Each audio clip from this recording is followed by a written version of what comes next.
Le début du XVIIe siècle est un tournant majeur pour le Japon. Après une victoire décisive à Sekigahara, Tokugawa Ieyasu pave la voie à sa dynastie pour le contrôle total du Japon. Il est temps de régir la société et de la stabiliser. Ainsi, les structures sociales se rigidifient et la caste des samouraïs n'y échappe pas, bien au contraire. L'enjeu est de transformer ces individus belliqueux en une véritable classe dirigeante. Mais un certain nombre de guerriers, en particulier dans les rangs les plus bas des samouraïs, voire parmi leurs serviteurs, ne s'y retrouvent pas. La nouvelle rigidité des statuts empêche toute promotion, car il n'est plus possible de démontrer sa valeur sur le champ de bataille. Cette frustration, ce sentiment de n'être pas né à la bonne époque, pousse certains de ces individus à créer des groupes de kabuki-mono. Kabuki veut dire déviant ou étrange. On le connaît surtout comme attribué au style de théâtre développé par la très fameuse Okuni ou Izumo no Okuni. À partir de 1603, elle met en scène des pièces où elle et ses actrices parlent de sujets triviaux et se jouent des conventions en se grimant en homme, en portant des vêtements aux couleurs criardes, et elles vont même jusqu'à arborer des croix ou des rosaires sur scène. Ce théâtre extravagant fait immédiatement fureur, et son caractère clinquant se retrouve dans son public, qui aime lui aussi se mettre en scène et se parer d'atours voyants. Cette manière d'afficher son originalité et sa richesse n'est pas neuve chez les samouraïs. Cette mode de l'extravagance est née durant le désordre et le bousculement social de la guerre civile du Sengoku Jidai.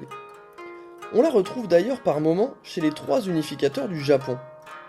Le très impressionnant château d'Azushi, construit par Oda Nobunaga, l'armure à l'européenne de Tokugawa Ieyasu, qu'il aurait supposément portée à Sekigahara, ou même celle de Toyotomi Hideyoshi, dont la photo parle d'elle-même, sont des exemples parmi d'autres. Une certaine partie des samouraïs modestes dont nous parlions tout à l'heure, ainsi que certains ronin, verront dans cette extravagance le moyen de s'affirmer. Ils se mettent à porter des vêtements criards, voire des kimonos réservés aux femmes, tout comme Okuni portent des habits masculins sur scène.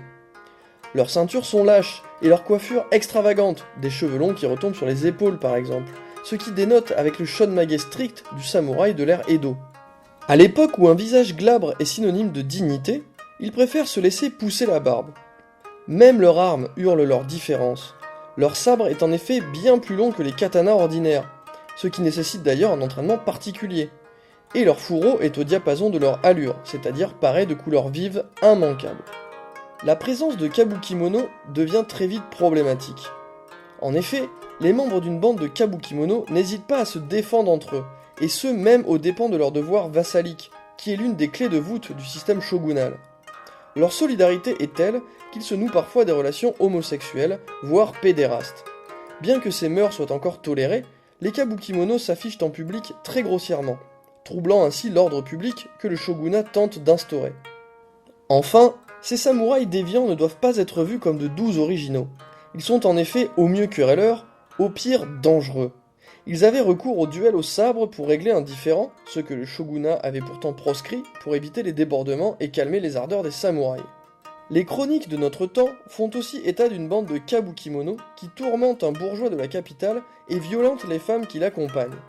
Les kabuki-mono n'hésitent pas non plus à pratiquer le tsujikiri, ou meurtre au carrefour, qui consiste à tester le tranchant de sa lame sur un individu d'une caste inférieure. Le shogunat organise la répression. Non seulement il les pourchasse dans les rues, mais il interdit aussi aux seigneurs de les recruter dans leurs rangs. Cette répression ne tarde pas à s'enhardir, et dans certains domaines, les exécutions se font par dizaines. C'est le cas de la ville de Kanazawa, où 60 d'entre eux sont exécutés en 1610. En 1612, c'est le gang Otori, mené par Otori Ishibei, qui subit le même sort. Après avoir assassiné le fonctionnaire shogunal Shibayama Masatsugu, qui avait exécuté l'un des leurs, l'intégralité de la bande, qui se compte en centaines de membres, est démantelée et mise à mort.